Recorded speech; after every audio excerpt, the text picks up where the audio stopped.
There we go.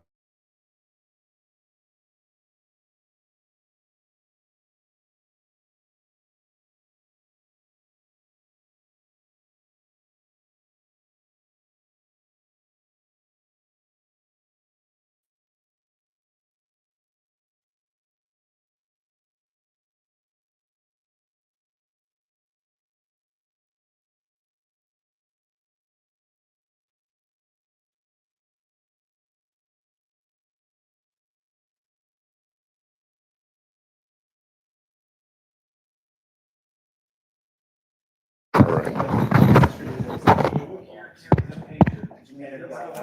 I should have this.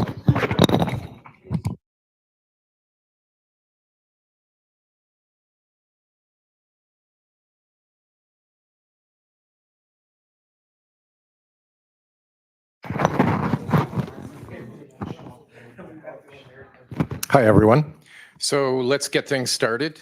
I'm just going to talk about a couple of general public service announcements that we normally rattle through in case you've not been here before to talk about us and what we do and where we do it and how we do it and that sort of thing. My name is Garth. I'm one of the co-leads. There are volunteers here. So if you're a volunteer, raise your hand. So if you have any questions, ask a volunteer or me. So let me see if I can get this going. There we go. We have a chapter page. It's also on one of the business cards. The QR code will not try to sell you a Bitcoin, but that has all our information as well as what we've done in the past and just general information about the chapter under OWASP. We always like to suggest people become a member because it supports the projects. And when you become a member and pay for your membership and select Ottawa as your chapter, we then get access to that cash to do it for some of our events. However, everything we do, every CTF, every workshop, every meetup is free. So you don't have to become a member. I see a lot of questions sometimes where do I need to be a member to show up or to go to meetups? You do not. Everything we do is free and will always be free so long as I'm gainfully employed. No, it will always just be free. Quick plug about the OWASP San Francisco happening in September, this month, soon, next week. So if you've got nothing else to do and Air Canada pilots are not on strike, why not go? This slide gives us some information about some of the perks that membership brings you. There's access to free training. There's you get a G Suite account, or what is it called this week? Google Workspaces. They'll change it next week. Don't worry. I'm not going to change the slide for Google or Alphabet or whatever they call themselves next week. So there is a whack of training that you get or stuff you get from membership. Got a cool security topic you want to talk about? Are your family members bored of you talking about it? Well, come and talk to us about it. We want to hear your presentation. If you're excited about it, I'm sure we will be excited about it. So please, we have a sign-up sheet. Just fill in the details, and we'll try to arrange a time 1 month for you to present. It can be a 15-minute talk, a 30-minute talk. If it's got to be longer than an hour, then please bring coffee. Like on the business cards, this has all our socials, our anti-socials, our spam, our past recordings. So if you want to go into the archive in YouTube, and we've got them curated based on topic and year, and see some of our past talks, or just search it because you're interested in a specific topic, check it out. Apparently we're on Blue Sky, and we regularly post things to Blue Sky and Mastodon. Sorry? On whose birthday? Yeah, regularly. Oh, no, just as whenever we can. We have our own Slack. OWASP, the mother organization, has their Slack, but we had ours first, so we're not going to close ours down. So we have our own Slack. There's a self-invite link, so you can get involved in the chatter there. That Slack has a jobs channel that we try to ask for jobs and share job information. And there's a self-registration link for the OWASP, the main OWASP Slack as well. Shout out to our volunteers. A big thank you to everyone who keeps me sane, trying to put together meetups and events. I don't have enough time to mention everybody's name, but we really appreciate the help because it makes a community. OWASP has projects. There are regular releases, and this is a listing of their most recent releases. Juice Shop is always fun as a practice, no vulnerable site to practice skills with in a single page app environment. Core rule set is a firewall rule set that some major vendors use for part of their product. I'm a big fan of dependency check and dependency track for tracking known vulnerabilities in the software we push. As you found out, we meet here monthly. We may have to change the room. Things we're planning. So we're planning at some point in time an open source intelligence workshop to teach some of the tools and tricks and traps for doing recon, as well as, and this we're quite keen about, is a workshop on web application pen testing, but specifically at the beginner level. This is asking for volunteers. As you see, we have volunteers, so if you want to give us a hand, please talk to a volunteer. Do you belong or work for a mega corporation that has more money than what they know what to do with? Yes? Then we need swag. So for our events, we like to give out swag because that's what you do. Everybody likes swag. Who here doesn't like swag? See? So if your accountants are just sitting by the fire, throwing money in and burning it, give us some, share the love. A big shout out to Rewind for providing the pizza, and specifically Greg for getting the pizza, carrying the pizza, ordering the pizza. Thank you, Greg.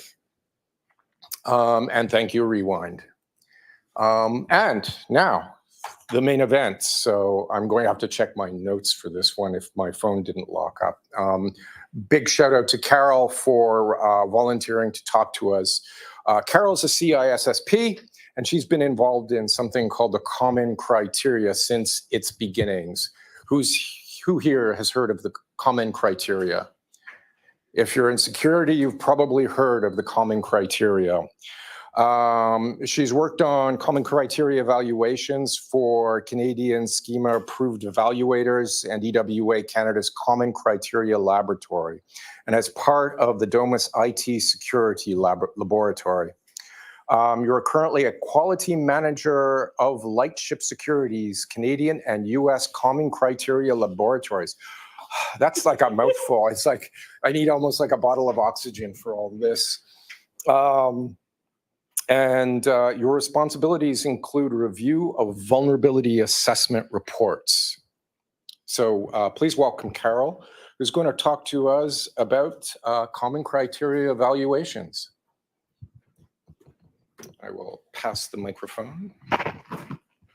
Okay. Whoops, it's still attached to me.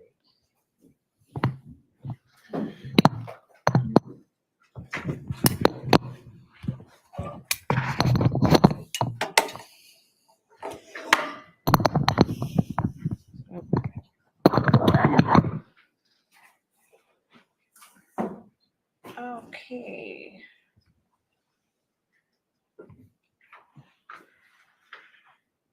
Hello everyone. He just asked the question that I was going to ask. How many people have heard about the common criteria? And I saw a few hands. So good, because then the first part of my presentation, shouldn't be too boring. I hope that you get something out of this. That's my goal, that you've learned something. I'm able to give you some information that you didn't know before. The other thing before I start, disclaimer. I'm not representing my current employer, Lightship Security. So the opinions expressed in this presentation are solely the opinions of the speaker and not of my employer. It's their owners, their shareholders, their anyone associated with them, the certification bodies, and the accreditation bodies. So these are strictly my opinions. But most of the information I'm presenting today is publicly available. And so my topic is how vulnerability assessment is done in common criteria evaluations.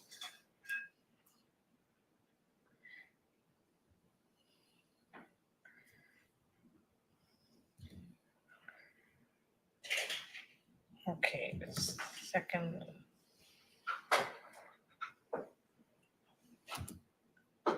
Okay, so just by what the agenda is. So just a high-level view of what I'm talking about today. Common criteria, what it is, those that know a little bit about it.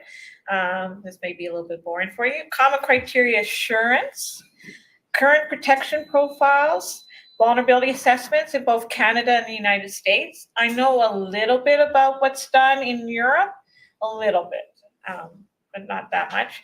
And with takeaways, what I hope that you get from this presentation.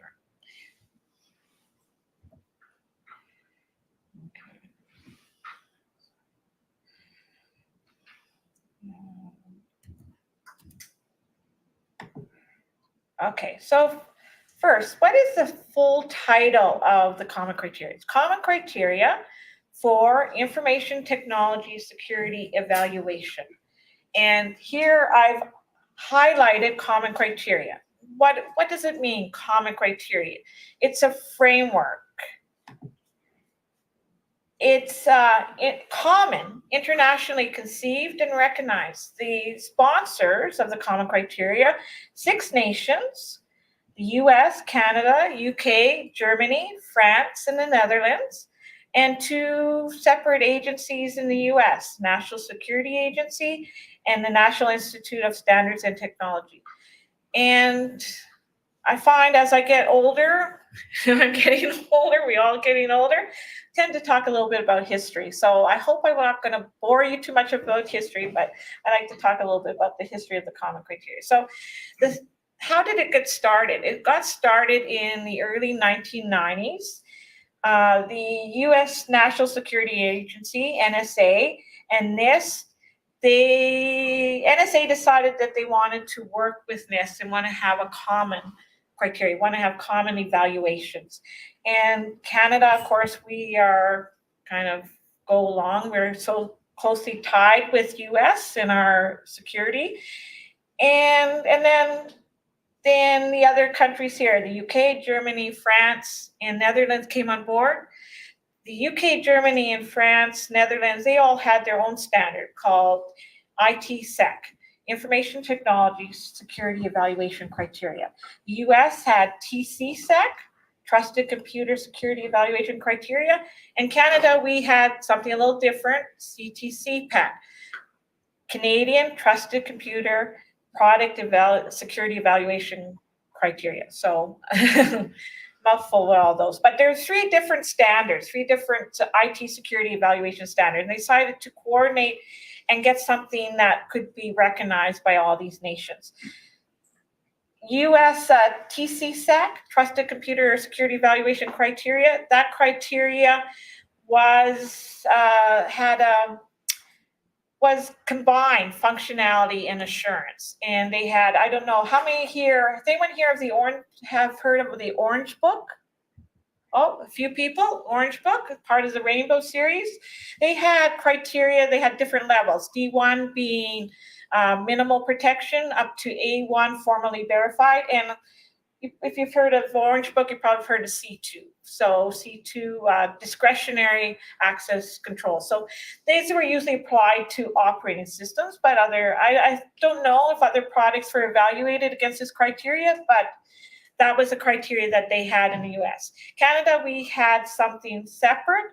My understanding, I found out this just recently, is that it did separate out assurance a little bit from functionality, but there's still not, it's a little bit different from TCSEC, but still followed the TCSEC model. And in the European countries, they had something called ITSEC, Information Technology Security Evaluation Criteria, and that criteria had separated out security functionality from assurance. So these sponsoring organizations got together and came up with the common criteria.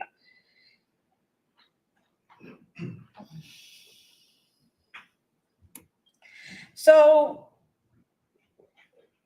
where did we go from there? So we have certificate authoring members and we have certificate consuming members. We have 18 certificate authoring members and 13 certificate consuming members. What's the difference? Can they imagine what the difference is between these two? Certificate authoring members are those that they have laboratories and they certify targets of evaluation. So they certify products. Certificate consuming members, they do not have laboratories, but they will recognize certificates that are certifications that are done by other members of the countries that have certificate offering members.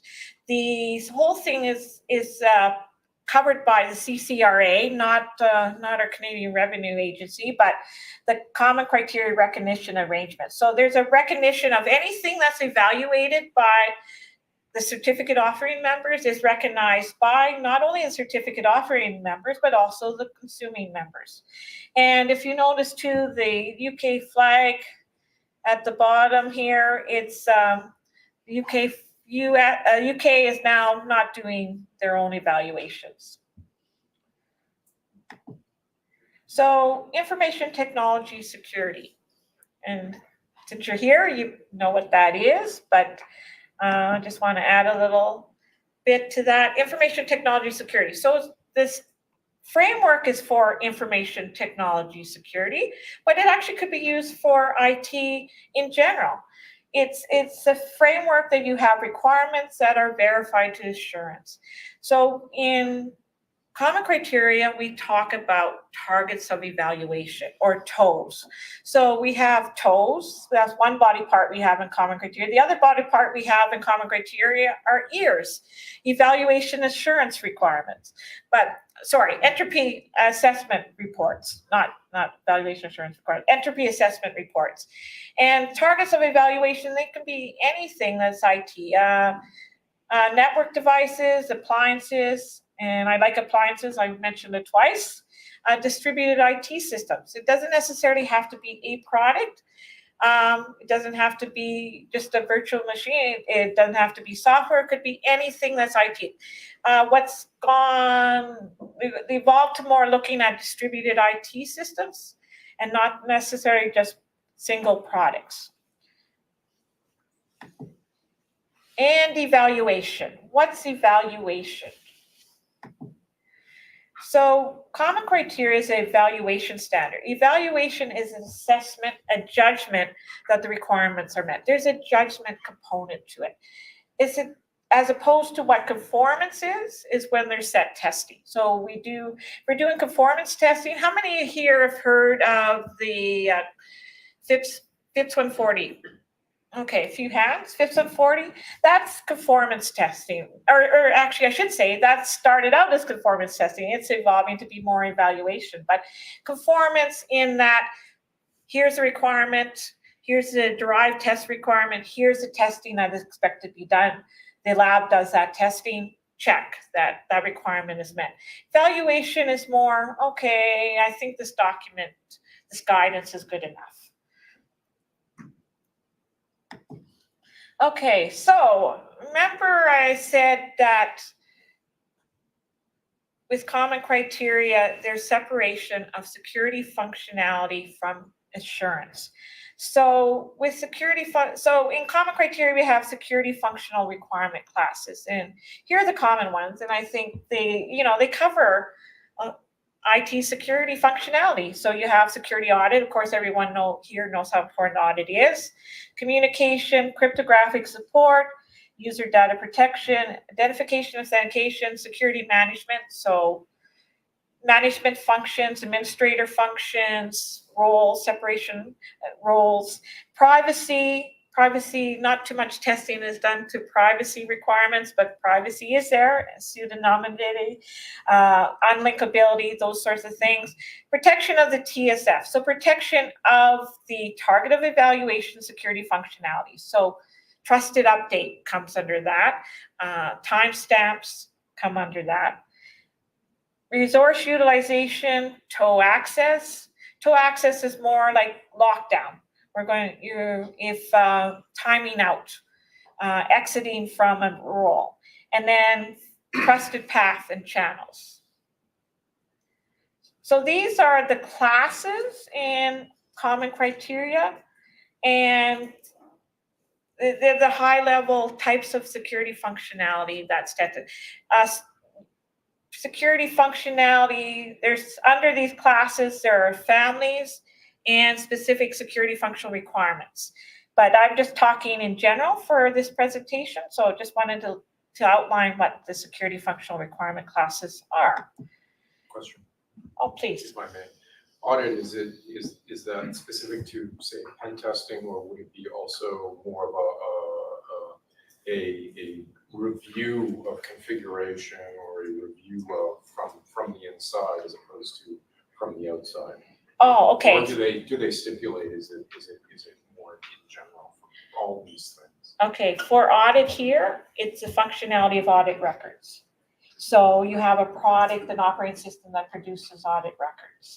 Okay. Okay, so that's a functionality in audit as a functionality. Okay. For a network device, for an operating system. Many, for an IT security tracker that records have audit records. So it's a functionality that the target of evaluation is to have. Okay, does that answer your question? Yep. Okay, so assurance. Grounds for confidence that a targeted evaluation meets the security functional requirements. So this is taken from the current version of common criteria. It's 2022, revision 1, part 1, introduction and general model, just published in November of 2022. And so we're starting in the labs now to work against this version of the standard. Currently, we're just finishing up working against revision version 3.1, revision 5. So they changed now. We were using version numbers 2.3, 3.1, and now we're 2022. So, but anyways, this is the current version of the common criteria. But this definition of assurance hasn't really changed. Assurance, we want to have confidence that the targeted evaluation, so this IT security product does what we expect it to do, and it's not going to be impacted. And we'll talk about the assurance classes right now, and then you can see how broad assurance is. So security assurance requirement classes. There's security target evaluation, development, guidance documents, lifecycle support, tests, and vulnerability assessment, which is what we're going to focus on later. Security target, that's really just outlines what's being evaluated. So what is the target of evaluation? What exactly is it? What models, what version numbers, what are we conforming to? What standards? 3.1, revision 5, the version of the common criteria we're at. Guidance, the security target, what else does it cover? It covers what are the security functional requirements that are to be met by the targeted evaluation, and what assurance are we targeting? And then also, how does this product actually meet those requirements? So it's a little discussion of the implementation. Development documents, functional spec, TOW design, security architecture description, guidance documents. There's 2 types. There's the preparative procedure, so the procedures to get your device in a secure configuration or the evaluated configuration, and the operational user document. So how do I use this product? How do I use this targeted evaluation and secure method? How do I use it? How do I have certain functionality?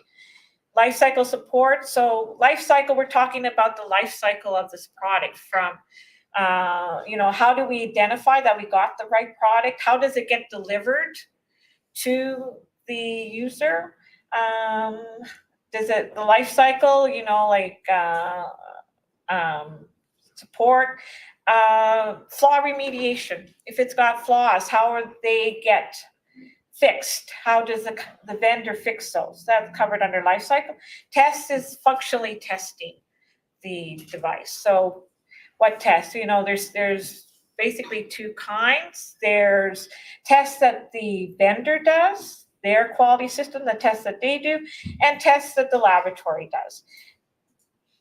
And then vulnerability assessment, or important vulnerability assessment. So in this version of common criteria, there are component identifiers. There's levels of vulnerability analysis. So we go from .1 to .5. .1 being the lowest of assurance, and that's based on a vulnerability survey, or the name of that component is called a vulnerability survey. And what do we use for documentation to do this analysis? We use a basic functional spec. So basic functional spec, what are the interfaces? What's the security functionality? The operational user guidance, preparative procedures. And the attack potential at this level is a basic attack potential. I'll talk a little bit more about what I mean by attack, or what is meant by attack potential. And then at 2, it's a vulnerability analysis. And what comes into this is the same things, but we're going to add on a security architecture description. The functional spec now has to be security enforcing, and we need a basic design document. So there's more information coming into this analysis, but the attack potential is still, it's got to be resistant to a basic attack potential. And then we have .3, .4, .5. .3, focused vulnerability analysis. You need a complete functional spec, a modular design, not just subsystems, but modules. And we also need the code, the implementation representation in the code, and if it's hardware, the bill of materials. Now, I did want to mention that what's become now big in the industry is a software bill of materials. So if anybody heard that software bill of materials now is a big deal, yeah, this is now a big deal. So bill of materials usually is associated with hardware, but now software bill of materials, common criteria, they're looking for software bill of materials. So to be able to do vulnerability analysis based on knowing what the software components of the target, the IT product. And that attack potential that is resistant to is enhanced basic attack potential. And then .4 and .5 are higher levels. And I'm not even talking about the documents because no one's doing those sorts of evaluations in Canada and the US. Question. Yes, please. Yeah, are they now doing SBOMs for the product, what level would they be doing it at? Maybe a 3, or where would they require? Oh, they're now, I think they're requiring SBOMs at any level, Oh, right, sorry, 1, okay. even at 1, yeah, even Yeah, at the that makes lowest sense. levels, because anyways, well, as I go through, you'll see why SBOMs now are becoming important, right? Absolutely. Good question, though. Okay, so calculation of attack potential. So figuring out those categories, basic, enhanced, basic, moderate, high potential, is based on a calculation of an attack. And values have been assigned for these different factors. So at the factor of elapsed time, how long would it take to execute the attack? So we got here from 1 day to 6 months, and a value is assigned. So you see, if it takes 6 months, it has a fairly high number assigned for a value of attack potential. And expertise, layman, proficient, expert. Do we need multiple experts attacking this vulnerability? Knowledge of the tool. What do you need to know about the targeted evaluation of the product? Is it just what's publicly available? Then there's no value, there's no assigned value for that. Restricted, sensitive, critical. Window of opportunity. How much access does an attacker have to that target of evaluation? Do they have unlimited access? Do they have easy access, or moderate or difficult? So that affects the assessment there. Equipment, you just need like an IT laptop, a connection, or do you need specialized equipment? You need bespoke equipment. Specialized being, like not everyone can easily get it. Bespoke means it has to be developed. So a value then is assigned to figure out what is the attack potential. And that's what we used to do in common criteria. We used to say, okay, we're doing a vulnerability assessment. I know what the target of evaluation is. I'm going to think of vulnerabilities, think of how I might attack the product, the IT product. How might I attack it? Come up with scenarios. And then based on those scenarios, figure out on these categories, what would be the assigned number to that? And then figure out attack potential. And then if it's too high, then I don't worry about it. So ratings of vulnerabilities and tow resistance. So 0 to 9 is basic attack potential. So everything, even at the lowest level assurance, needs to be resistant to a basic attack potential. 10 to 13, enhanced basic, so meets assurance components 1 and 2. And then as you go up, moderate, high, and beyond high. And beyond high, that's an interesting one. Beyond high, so they just don't think it's possible like that.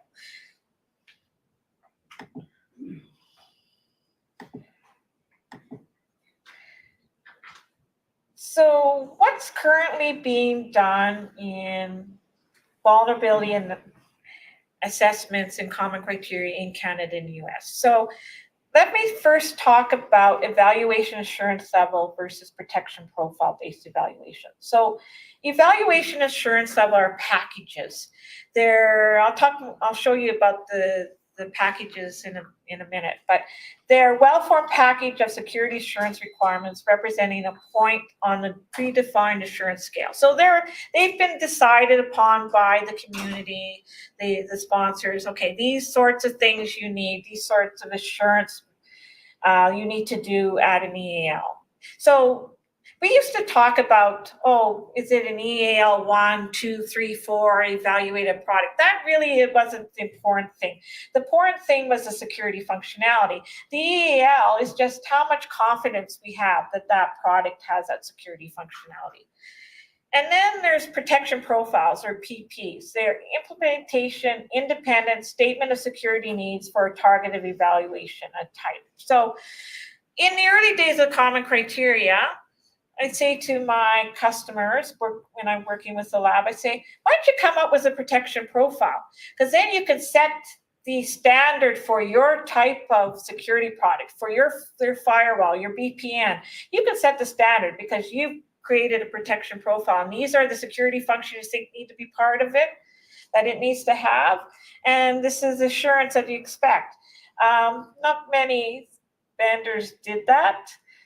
So anyways, we're at a different point now that what's happening is the community are developing, the technical communities are developing protection profiles. So a technical community of printer developers, multifunction device printer developers, you know, the Ricoh, Xerox, HP, I'm going to show Lexmark. Those are the big ones. They come together and they meet in a technical community and they say, printer needs to meet these security functions, needs to have the security functions, and this is what a printer needs to be able to do.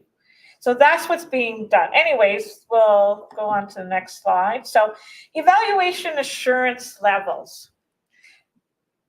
We go from EAL1 to EAL7, and these have been around since the beginning of the common criteria. When common criteria first started, we had mutual recognition. Those countries that are all, they weren't all involved at first, but they all were signatories of the arrangement of common criteria mutual recognition arrangement. So the EAL1 to EAL4, we said if evaluation was done to one of those evaluation assurance levels, it would be recognized by the other entities. Now it's only at EAL2. But anyways, these EALs, okay, so EAL1 is functionally tested. That's the characterization of that level. It's functionally tested. And EAL2 is structurally tested. 3 is methodically tested and checked. 4 is design tested and reviewed. And then we start getting into semi-formal verification. And we start getting into formal design verification. It becomes very onerous and complicated. So semi-formally designed and tested, semi-formally verified, designed and tested, and at the highest level of assurance through the common criteria, formally verified, designed and tested. And if a laboratory is doing formally verified, designed and tested, the vendor is creating documentation to meet that, you can imagine how long these take, a long time. And what ends up happening, there are products, targets of evaluation that have been evaluated to EAL7, but they tend to be very simple products, simple, straightforward products, not too much complication, not too many security functional requirements, not too much effort to get it from the developer to the customer, and high security when it's developed. They are still doing higher assurance evaluations outside of North America. In Canada, we can do up to EAL4. In the US, they're pretty much doing EAL1. Let me take a few minutes just to explain what happened in the US. So the US, they recognized to EAL4, and they were doing EAL4 evaluations.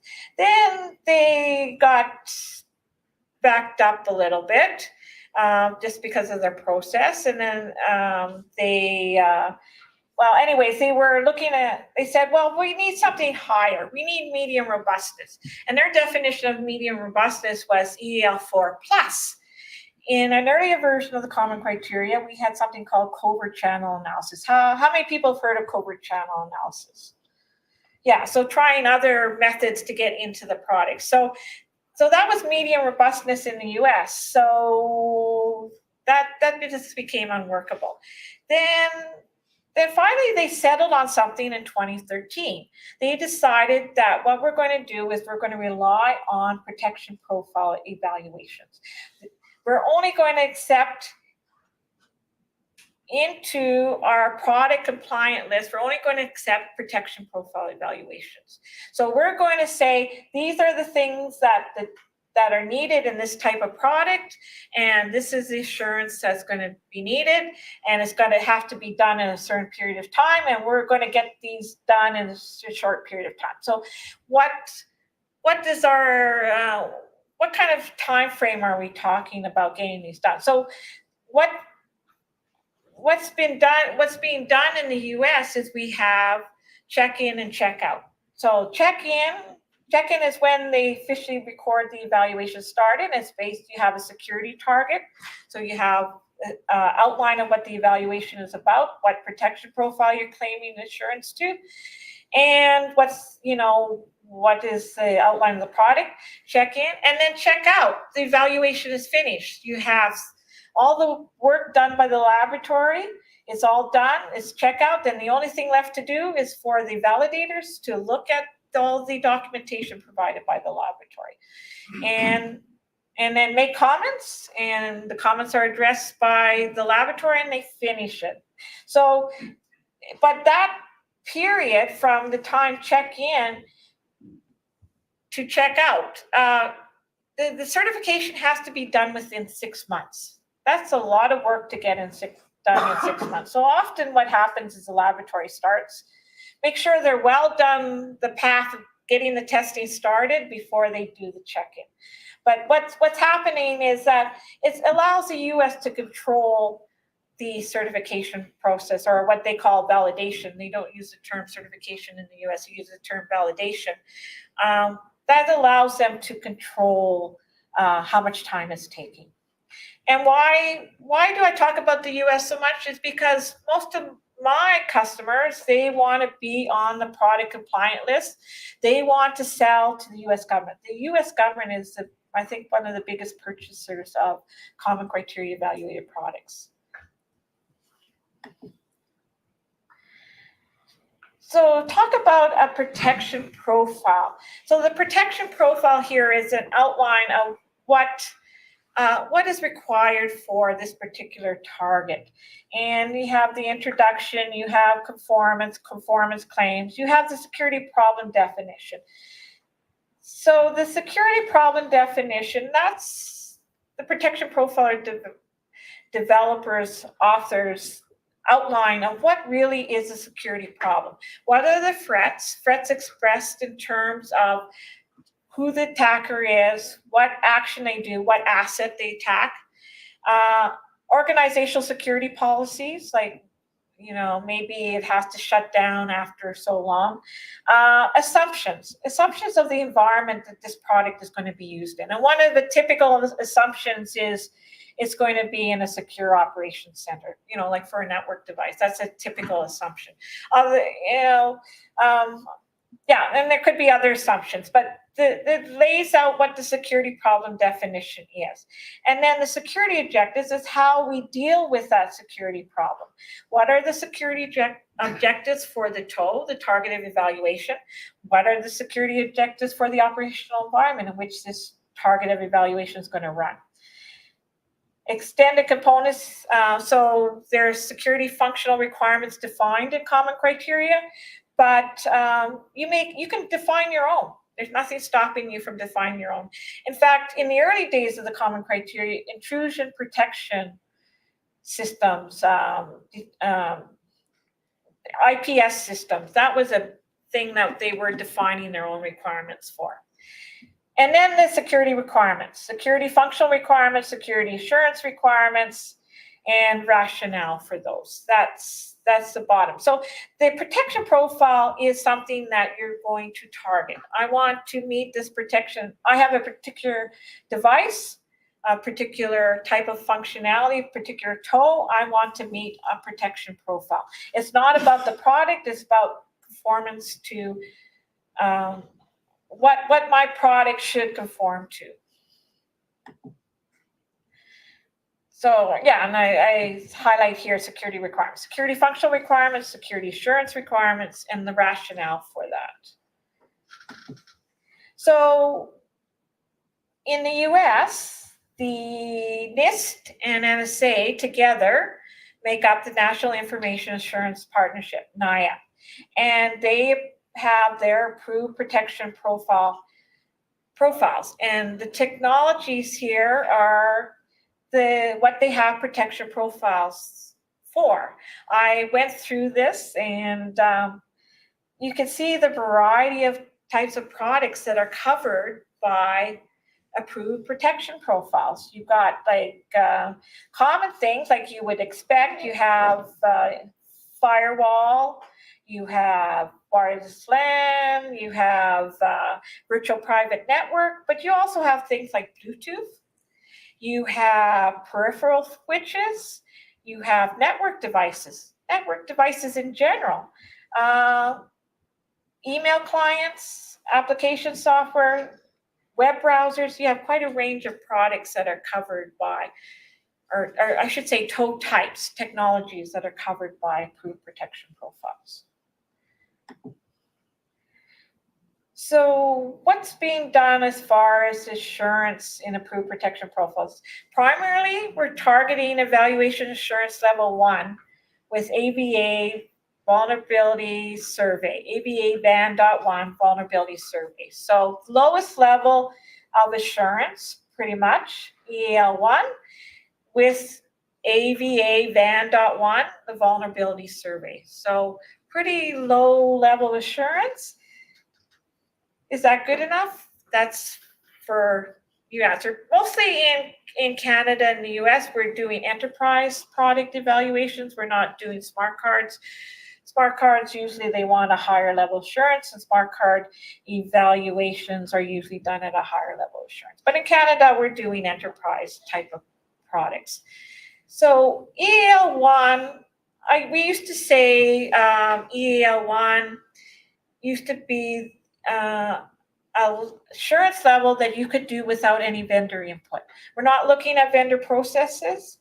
The design documents is a functional spec, which is really equivalent to, you could get from an administrator guide. You can figure out what the functionality of the product is from administrator guide. You have the guidance documents, the preparative procedures, how to put it in evaluation configuration, how to put in secure configuration. You have those procedures, and you have the operational guides. You have this basic level document, and you could write a security target. The lab could write a security target and determine the testing, test the security functionality, look for vulnerabilities. So in EAL1, you don't need any vendor input. You can get that all from just purchasing the product. So what is the components of doing vulnerability survey level vulnerability assessments? So we start with a public vulnerability search to identify potential vulnerabilities. It's called type 1. Public vulnerability search is, and the testing from it is a type 1 type of vulnerability work. So what do we use for doing this flaw hypothesis search? We use the targeted evaluation. So what is the model? What is that product that we're testing or evaluating? Version number is very important, because if you're familiar, a lot of products, they may have had vulnerabilities in an earlier version that they mitigated. So the current version that's being evaluated and going to be certified, hopefully, it should be maybe a evolved version of the product. The type, what type of product is it? A firewall? Is it a VPN? What type of product? What are the types of vulnerabilities associated with that product? Now, have to be careful if you're searching for types, because you could come up with a whole list of common vulnerabilities, CVEs. That's just, too many to go through. What are the cryptographic modules? Especially in Canada, we worry a lot about the cryptography within it. Relevant software components, and that's where your question comes through about SBOM. We need to know what the relevant software components are. At the low level assurance, we're really looking at what's on the interfaces, what's interacting with the interface. So you have a web interface, you have a CLI, command line interface. What are the interfaces? What's over the network interface? What components, what software components of that product are interacting with those interfaces? Relevant hardware components, and one of the things that we always have to search for are processors. So we have to know what the processors are in the device. And what kind of research do we have to do? Well, NIST National Vulnerabilities Database,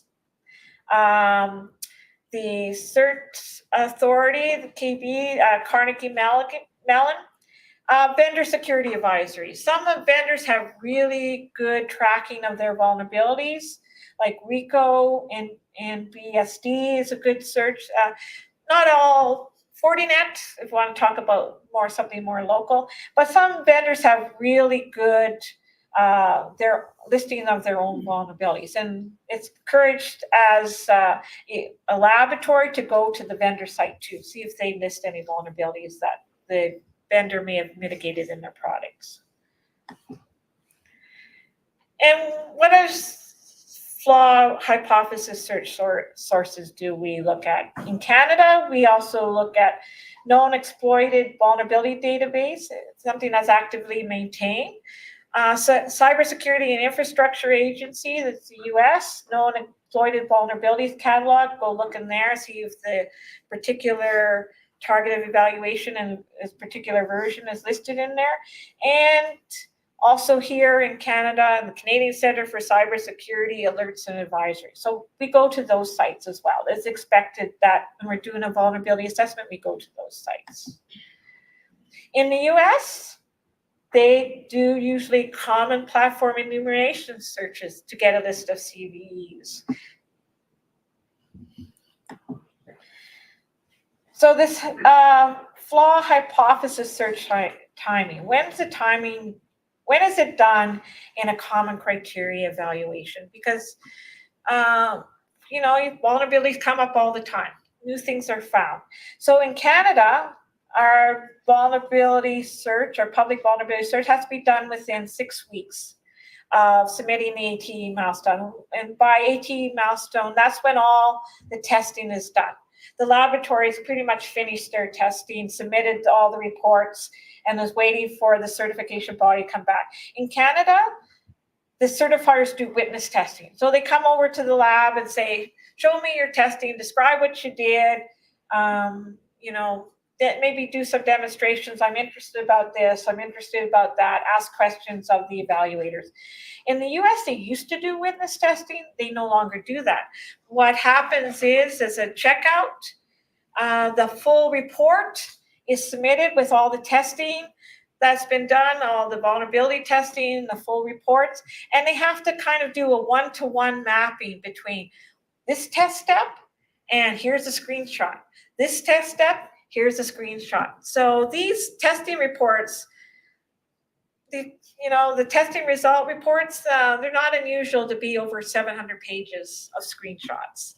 But anyways, the expectation in the US is that this vulnerability search, this public vulnerability search, be done as close as possible to what's called checkout. So the checkout being when the laboratories finish their testing. Then the only thing that's left to be done is for the validator, the US validator, to look at all the documentation that's been provided, provide comments, the laboratory responds to comments, and then we get the certification completed.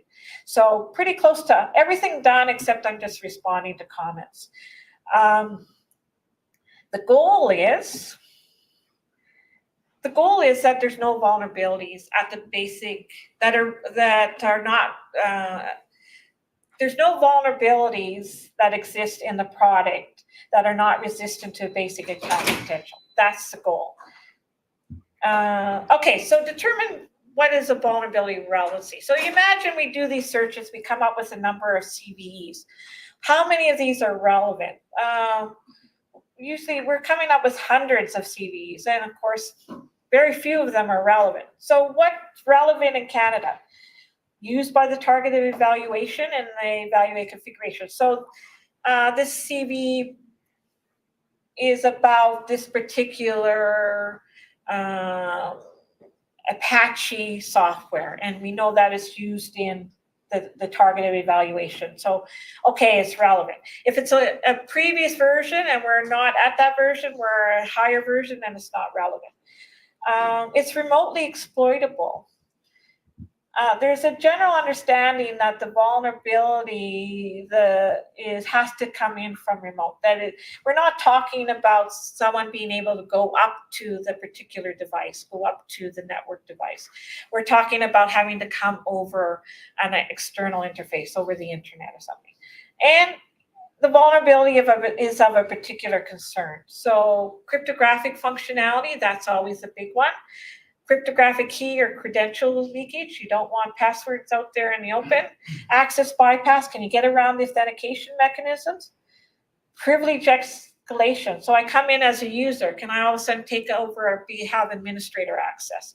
And then executing arbitrary code, of course, that's the danger. So if the vulnerability is that particular concern, and that's not complete list, but that's the main things that we're looking for about a vulnerability being relevant is one of those categories. And Carol, that's or any one of those, not and, right?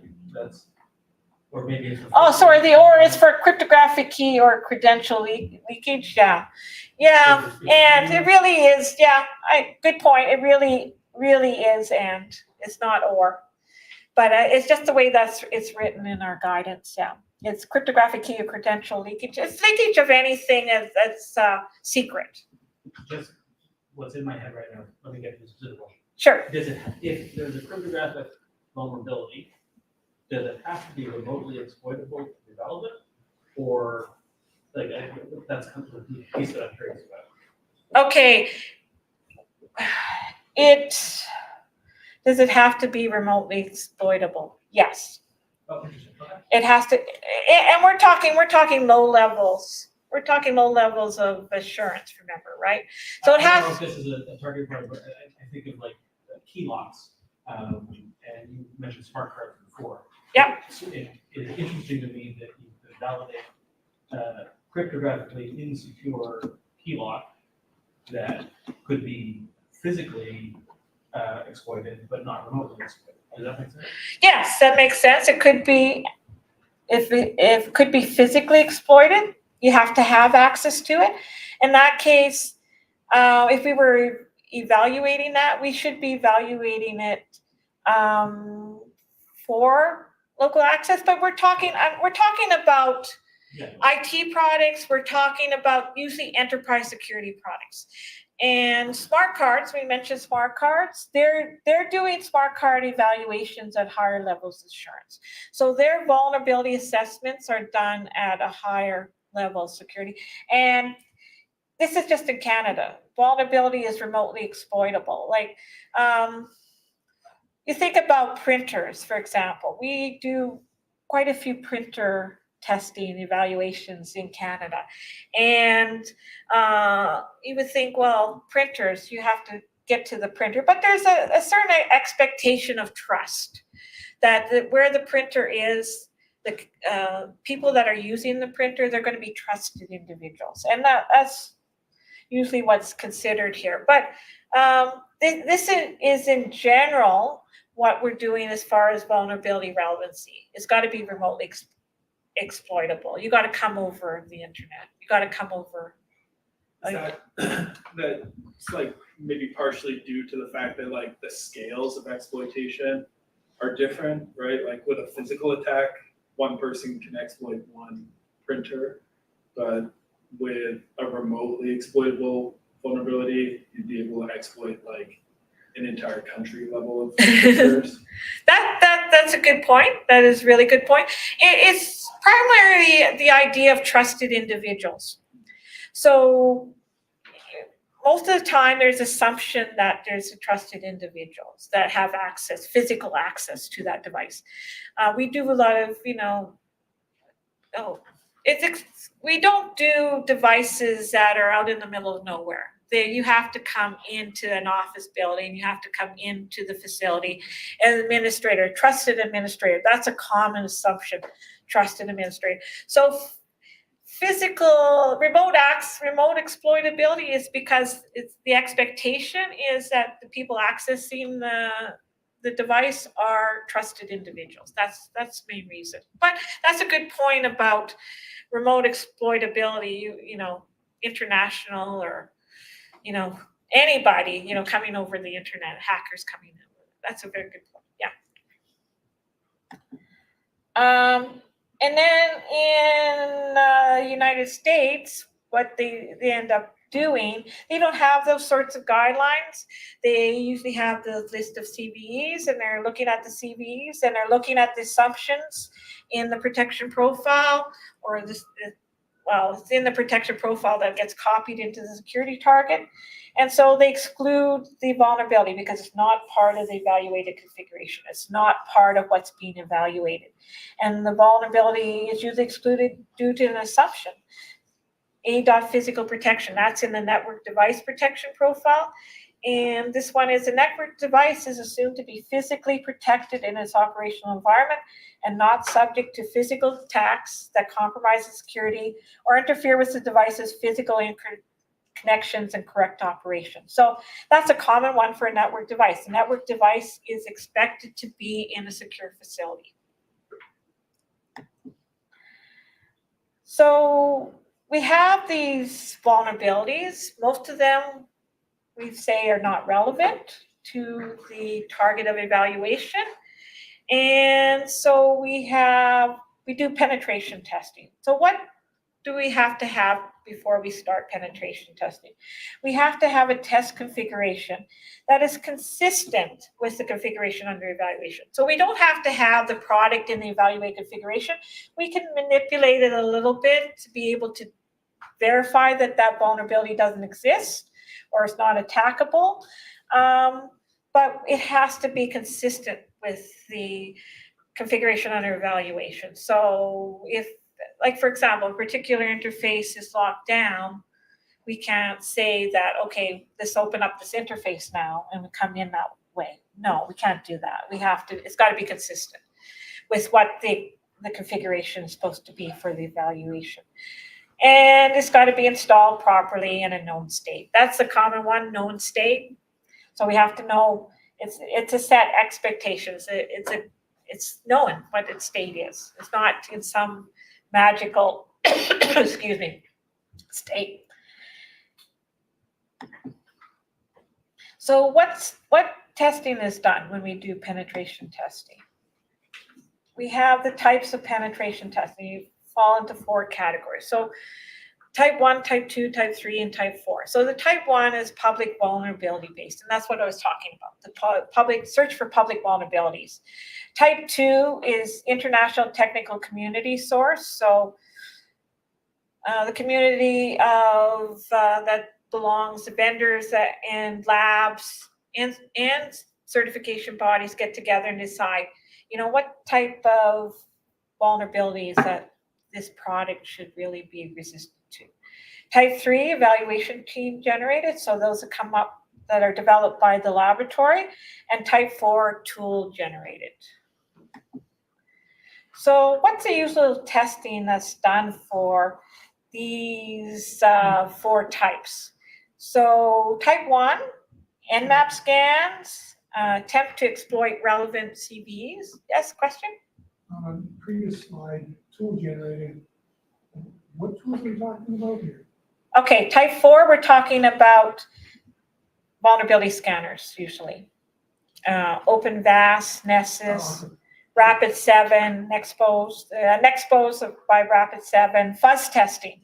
That's a common one that's done, fuzz testing. So tools, we're talking about vulnerability scanners usually. Okay, type 2, okay, so type 2 was technical community developed, and the common one that is done for network devices, we look at possible robot attacks.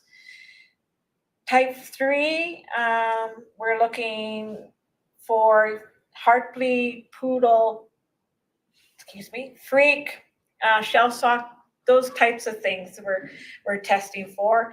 And then type 4, which is a tool-based, that's known tools, vulnerability scanners, fuzz testing, that type of testing.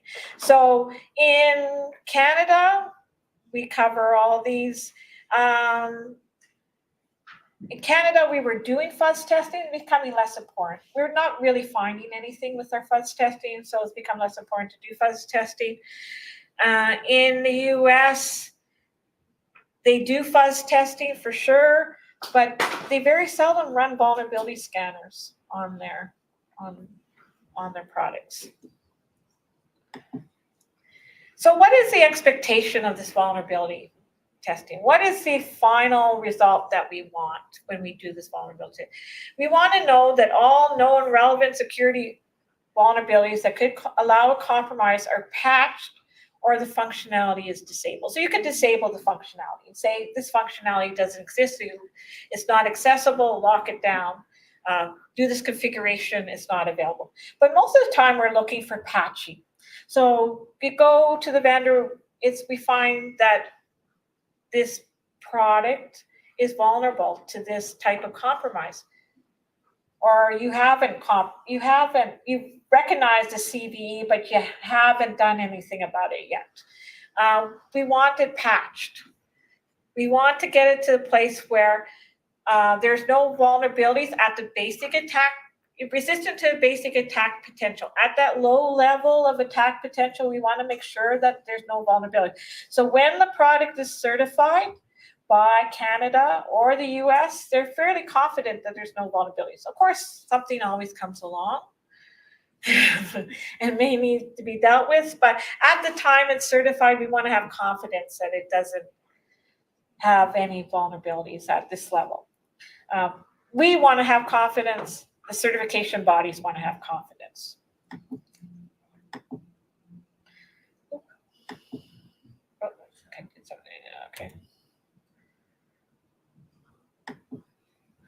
Okay, so I mentioned in Canada, we do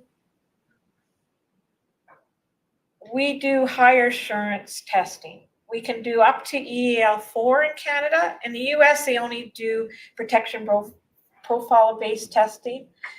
And if we are doing evaluations in Canada that want to be on the US product compliant list, the PCL, then they have to be protection profile evaluations. But in Canada, if we want to just be on the Canadian list or the list of all evaluations done through all the certificate offering organizations, the common criteria portal, if we want to be, if we can be on that list if we do an EL2 or an EL3 or an EL4. So in Canada, we can do EL2, EL3, EL4, and nobody does EL1 unless you're doing a protection profile-based evaluation.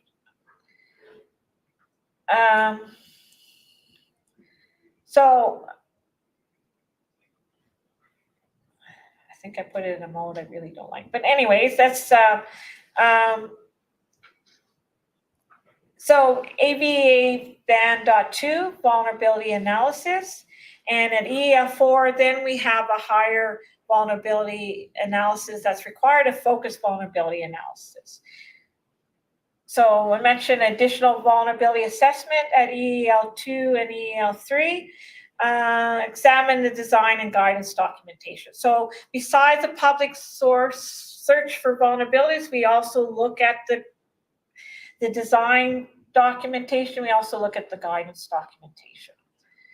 At EL4, besides the documentation, got to look at the actual implementation.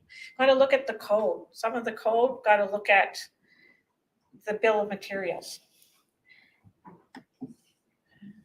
And what sort of attack considerations at EL2 to EL4? Bypass. Can you bypass the security protections?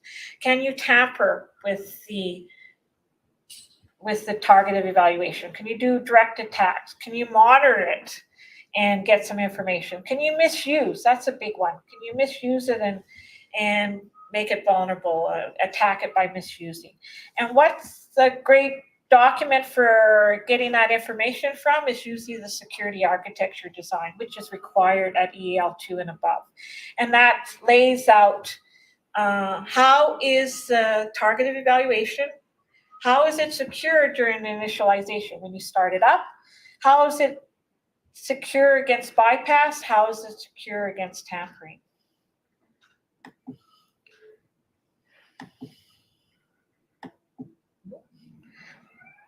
So to sum up, I want to leave you with these points. So the things to take away, I hope that you take away from this talk is the common criteria for information technology security evaluation is a widely used framework for evaluating information technology with well-considered approaches for vulnerability analysis. So this has been around for a while and we've thought about it a lot. When we first started doing vulnerability testing, it wasn't as well formed, wasn't as well thought out, but now with protection profile testing, with the schemes taking more of an active stance on what vulnerability testing needs to be done, with CVE listings, it's a little bit more analyzed, a little bit more specified what analysis needs to be done. It's a significant part of common criteria evaluations done in the United States and Canada. And why is it a significant part? Because we're doing them at EDL1. We're not looking at processes. We're looking at guidance documents for the sake of putting the targeted evaluation and the evaluated configuration for operating it securely. We're doing testing. We're doing testing against the requirements, verifying the security functional requirements are implemented properly. And the other thing I wanted to mention, I didn't mention earlier, that I meant to mention, is that with these protection profiles, often what accompanies them is a supporting document. So supporting document usually lays out, you got to do this particular testing. You got to check that all the ciphers are implemented. You got to do some, like for trusted update, you got to try things where there's a modification of the executable. You got to try things where there's a modification